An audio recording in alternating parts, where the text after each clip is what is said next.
Okay, welcome back, and we are trying to continue the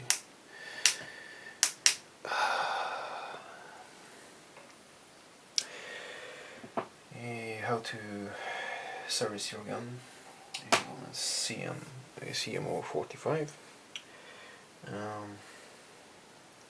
Here we have our gear set. This is the sector gear, this is the bevel gear, this is the spur gear. First thing you should do is to remove all these Chinese green grease, and to do that on both gearbox shots. Here's the other one. Let me while I try to zoom in and out to follow the procedures I try to show you. Okay. Once that's done,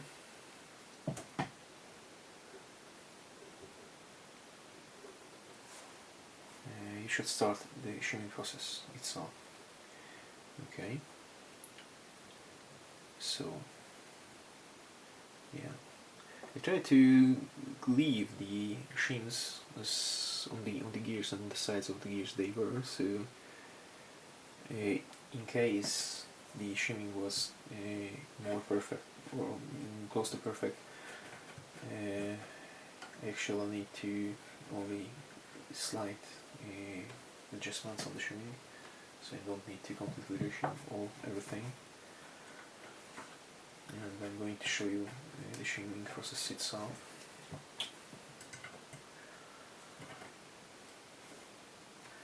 Yeah. The gearbox halves and the casting seems to be pretty good. Also, there are a couple of grinded surfaces I see inside these. Probably it's not necessarily going to be visible on the camera, but I try to show you. And yeah, so they are remove the seams and the other surface imperfections from the castings. I try to put back the trigger switch to its place and try not to let parts escape. Yeah. You don't need to clean it to laboratory levels, because this is after all only Airsoft gun, so you're not gonna eat from the gearbox shells and things like that. But you have to make sure that the gears are spinning freely. Some of the Chinese grease are really stiff, like bubble gum, or very close to, and actually instead of lubricating the gears, the gears are sticking into the grease itself, so that's bad for the gears, bad for the motor, and bad for the rate of fire overall. As a conclusion.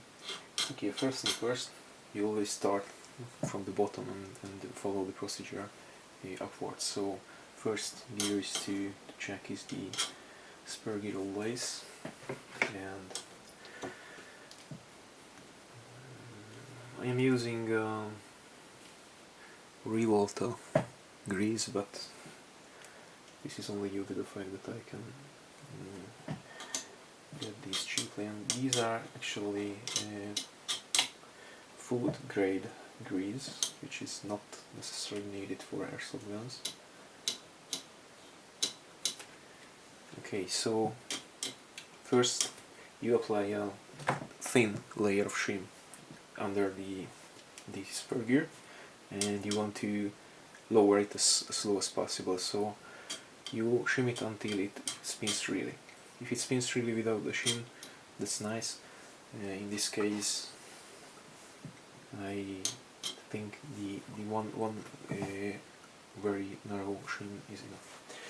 Okay, once done, put one on the top, put the two halves of gearbox together.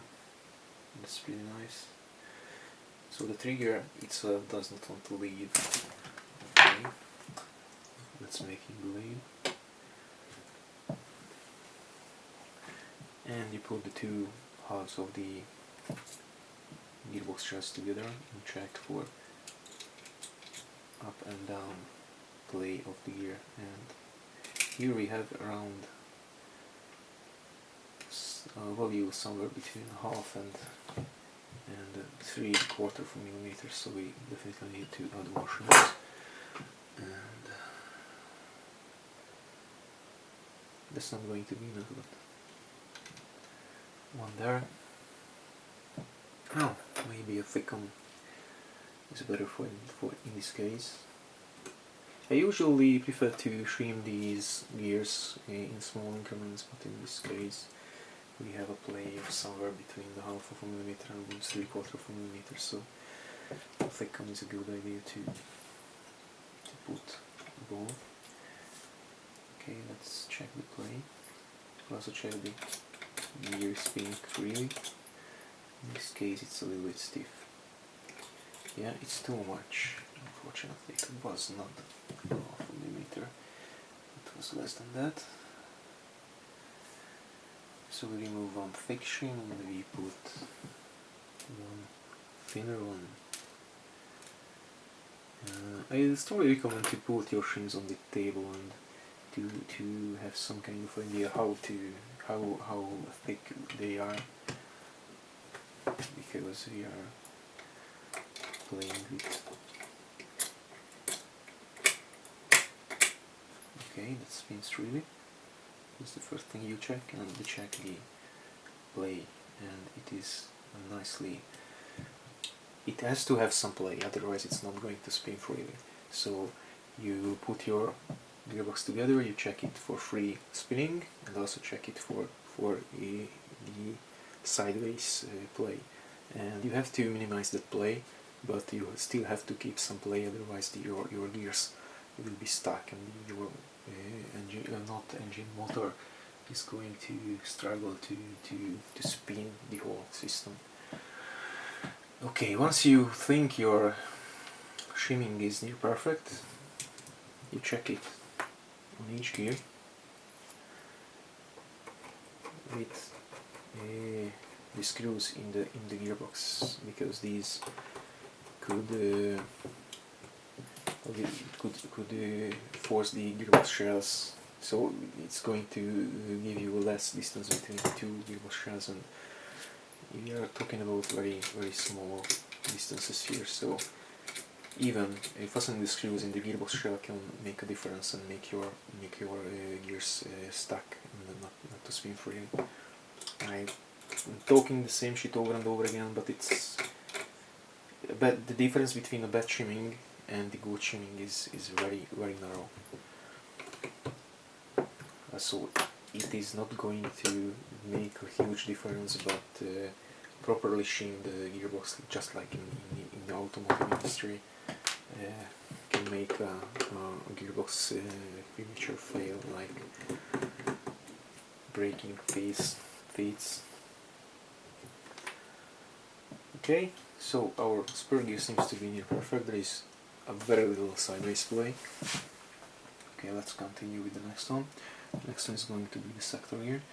In this case, you have to make sure that the selector plate on the other side of this side of the gearbox is set to full auto. So this little part here,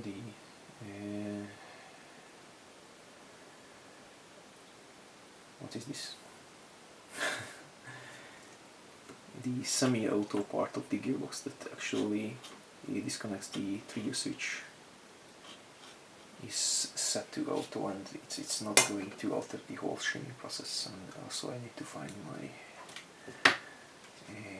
bushing to properly place the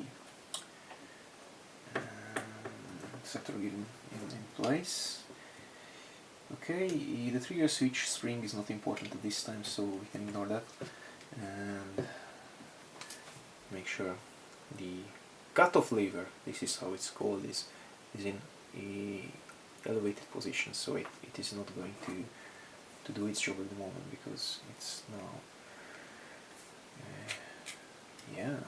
now we can feel some resistance in the way of operation of the sector gear. this could be normal, but in this case I feel it's too much, so I'm going to raise the sector gear a little bit to make this grinding noise, to make sure the side of the sector gear is not going to grind the side of the spur gear. So I'm going to move bushing from up to down and put the bushing back to the gearbox. Also, it would be a good idea to grease these gears and also the shim. And at the same time we are greasing the axle of the gear. We are not applying an awful lot of grease here because when you overload grease, you increase the risk of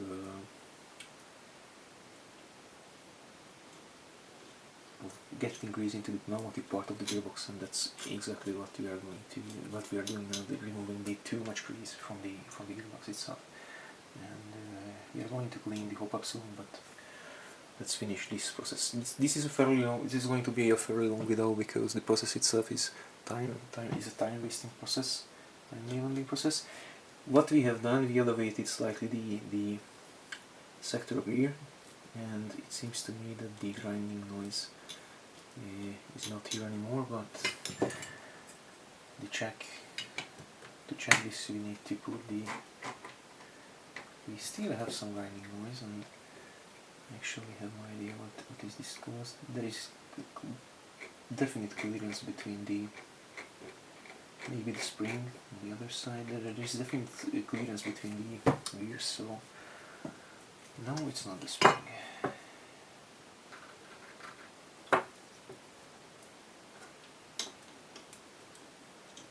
This little guy here. So we have left one bushing there. Okay, let's put back one shim to the other side.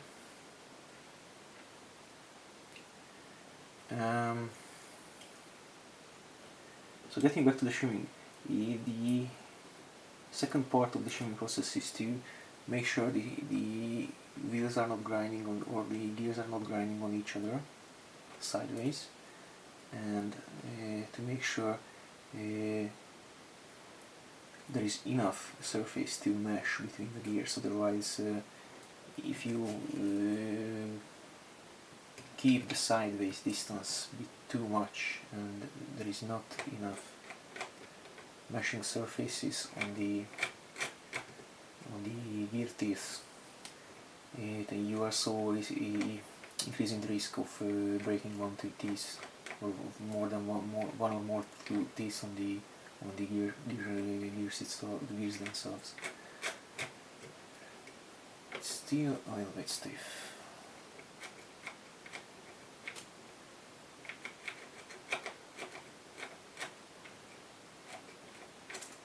There is not too much sideways play, but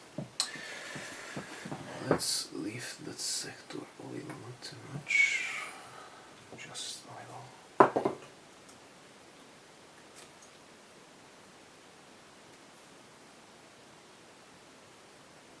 I'm going to edit this video and to save you some time, but this is no joke, this is an important process. And oh, that's much better. Okay, let's put it back together. Yeah, sometimes it's a little tricky. Okay, that's acceptable level of gear noise. Sideways play almost gone. So here comes the checking again. We fasten the screws. You should do it each time you shim gear or finished. You feel like you finished shim the gear.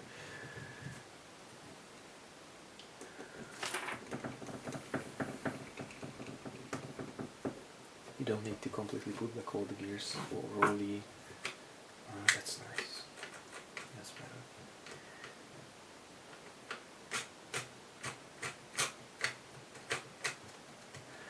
Okay, great. Yeah.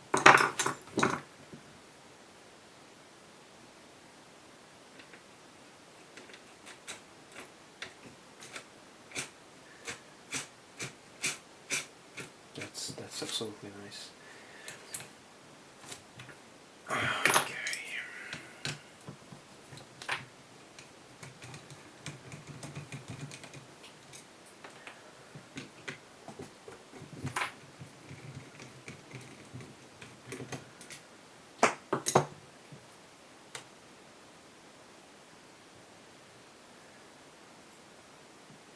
That's fine. Okay, last gear is the bevel gear.